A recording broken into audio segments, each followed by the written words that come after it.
Hello, my name is Kaylin and this is Michaela. And for today, we're going to be doing a little game show, and it's all about OT.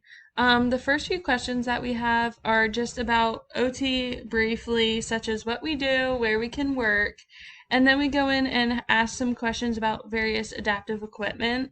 And then once you guys have an opportunity to take a few seconds to pick your answer, we go through and we explain what each one is used for and what diagnosis that they would work the best for. So if you guys just wanted to pull out a piece of paper so you can jot your answers down as we go, and then at the end you can see how many you got right and how many you got wrong. Alright, so the first question is, what is occupational therapy? So option A is encompasses making clients independent in ADLs, IADLs, leisure, etc. B is a holistic approach. C is A and B. And D is similar to physical therapy. So we're going to give you about 10 seconds if you want to make a decision, jot it down, and then we'll discuss it afterwards.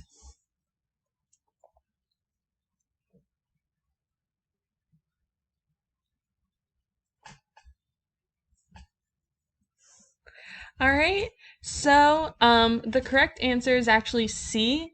It is both A and B, but we're briefly just going to give you a better explanation about what OT is as a whole, just so you guys have a better understanding, because I know a lot of people, they'll do like what option D, they'll compare it to physical therapy, or they're like, oh, PT is lower body and OT is upper body, but there's definitely a lot more to it. So, occupational therapy helps people complete everyday tasks that they may be struggling with. An occupational therapist can help you live life to the fullest by showing you new ways to complete tasks or making small changes so that you can remain independent. When participating in occupational therapy, it will help you with what you find meaningful and important in your life. Okay, so what settings can OTAs work in? So A is outpatient, B is schools, C mental health, D A and B, E A, B, and C. So we're going to give you 10 seconds for this one, and then we'll give you the right answer.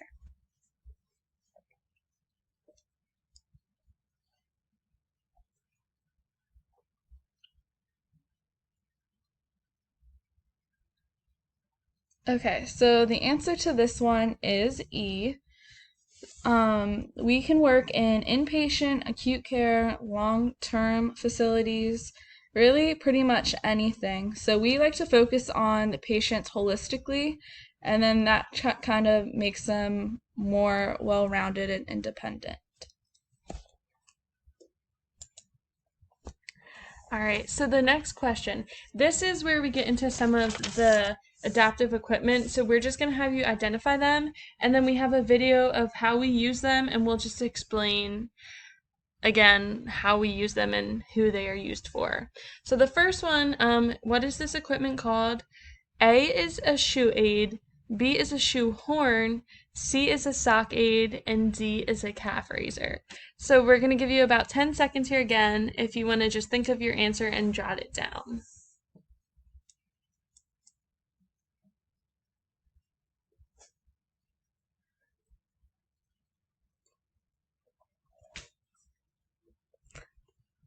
Alright, so the correct answer is C. This is a sock aid. So hopefully you guys wrote sock aid.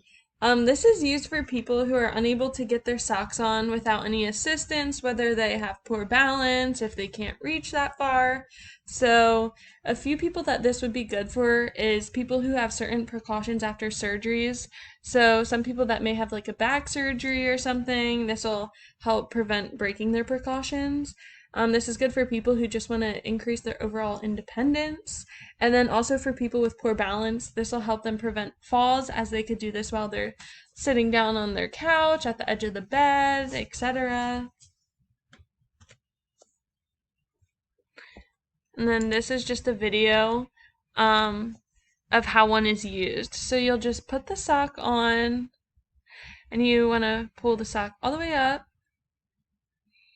without covering the knots, and then you'll throw it down and you'll just slide it right on your foot. And then if you need to, you can just adjust the sock to how you like it.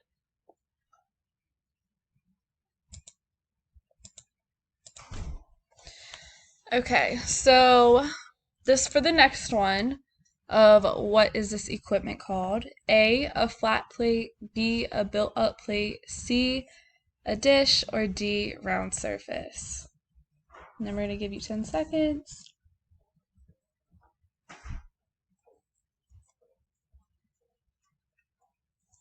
Okay, so the correct answer is B. This device is used for people who may not have mobility and strength in the hands, and this also allows the individuals to eat independently without having their food mix or spill everywhere. And then next will be the video.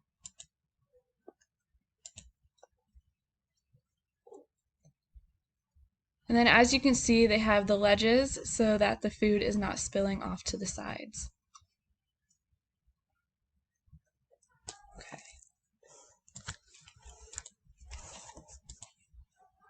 All right, so the next question about what is this equipment called?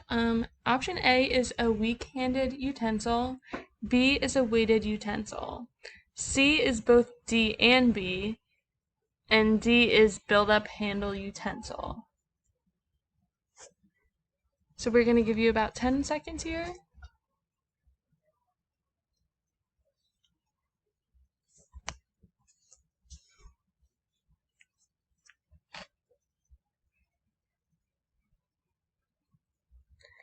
Alright, so hopefully you guys have your answers. The correct answer is C. Some people call this a weighted utensil, and they can have weights actually to make it easier to grasp. And then D is a build-up handle utensil. So, like, the handle part is much wider, so people that have poor fine motor coordination in their hands, it's much easier for them to hold on to this. This is good for people who, again, have very poor fine motor skills, and it can be used for a variety of diagnoses. Okay, so the next one is it A, a shoehorn, B, a back scratcher, C, a sock aid, or D, a button hook? I'm going to give you 10 seconds then.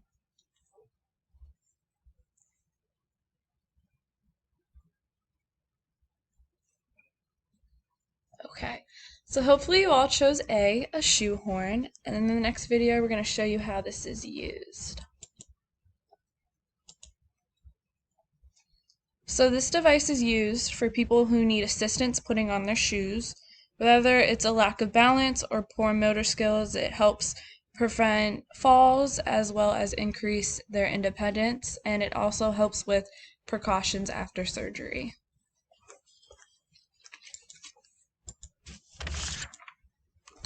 Alright, so the next question, we're going to identify this adaptive equipment. So A is a sponge, B is a sponge reacher, C is a scrub brush, and D is a long handle sponge. So if you want to take about 10 seconds here and choose your best answer.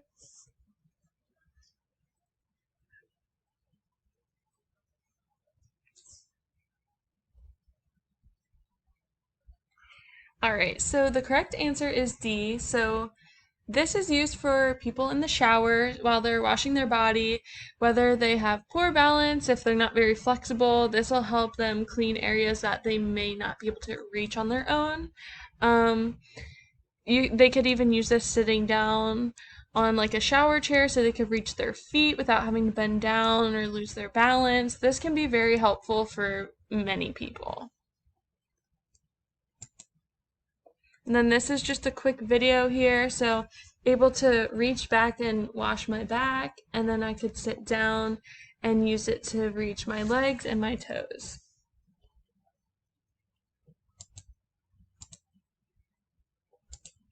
Okay, so for the next one, what is this equipment called? A, a spork, B, a swivel spoon, C, magnetic spoon, or D, a loose spoon?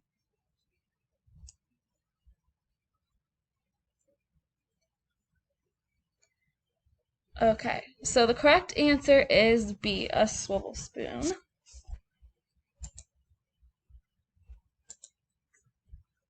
So as you can see, the spoon kind of moves back and forth. This spoon is used for diagnoses such as Parkinson's. So when they shake, the spoon tends to shake with them and the food doesn't fall off.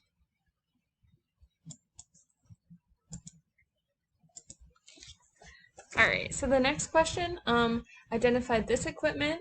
Option A is a donut hole. Option B is a raised toilet seat. Option C is a booster seat. And option D is a seat cover.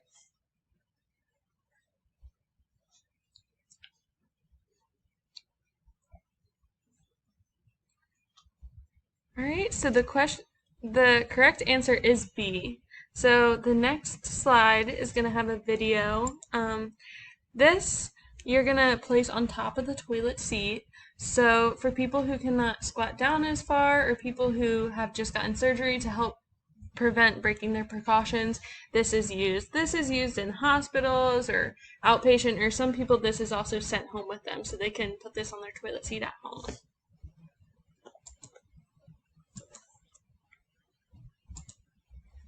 Okay, so what is this called? A reacher, B, a gripper, C, long-handled gripper, or D, tweezer?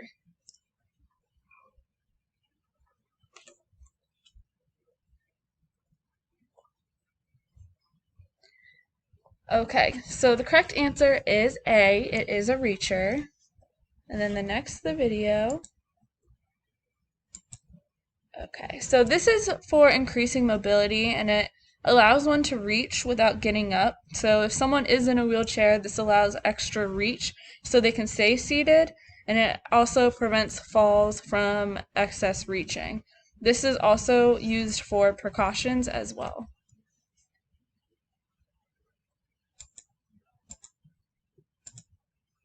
All right, so this is actually the last one. So the option A is a shower chair. Option B is a hard chair. Option C is a shower bench. And D is a stool.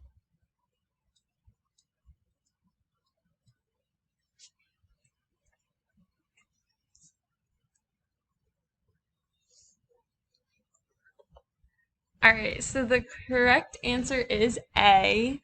It's called a shower chair. So this is used for people who may not have standing tolerance or good balance, or if they get tired super easily. This is good for them in the shower so that they're able to sit down and conserve their energy, so they're still able to wash themselves, and this will make people more independent as they can shower and hopefully get ready by themselves afterwards. All right, so that was the last one. We hope you guys learned a little bit about OT as a whole, as some people don't exactly know what it is, or they have just various opinions on it or things that they think it is. We just definitely focus on a person holistically as we look at every piece and see how we can make them independent in various ways so that they can have good physical and mental health. And hopefully it is now much easier for you guys to identify various adaptive equipment that we use for a various amount of patients, and we use them on a daily basis.